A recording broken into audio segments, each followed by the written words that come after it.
Beside the fact that it's incredibly fun to drive, I was really interested in both the electric vehicle technology and the environmental impact of the gas-powered vehicle. It's just a cool feeling to have something on the road that is, from a technology perspective, is a feat. Everybody pays attention to your car. You know, driving that is like driving a computer. I mean, you name it, I can adjust what I want. The fact that Rolls-Royce has charging stations at all of our facilities in town definitely was a big part of my decision. I have installed an app on my phone, so I just walk up, put my phone up to the charger, and it releases. It's very inexpensive. I can charge all day long for $2 or $3 and get almost a full charge on my battery. It's such a small amount I don't even notice, right? It's less than a cup of coffee a day kind of thing. We do have quite a few people that drive electric vehicles here. In fact, the stations downtown are always full. It's just becoming more and more popular. So I think they realize that this is a need for the employees for sure.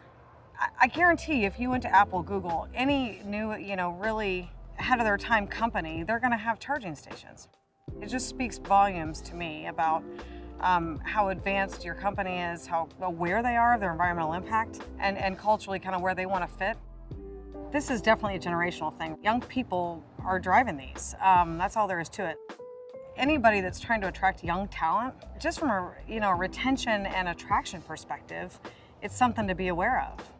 And I'd certainly think about, if I were gonna leave Rolls-Royce, that would be a consideration for me. Does your company have charge ports? If it didn't, I don't know if I'd be interested. I don't think I'll ever drive another gas-powered vehicle. I love it, yeah. I don't know, I'd never go back.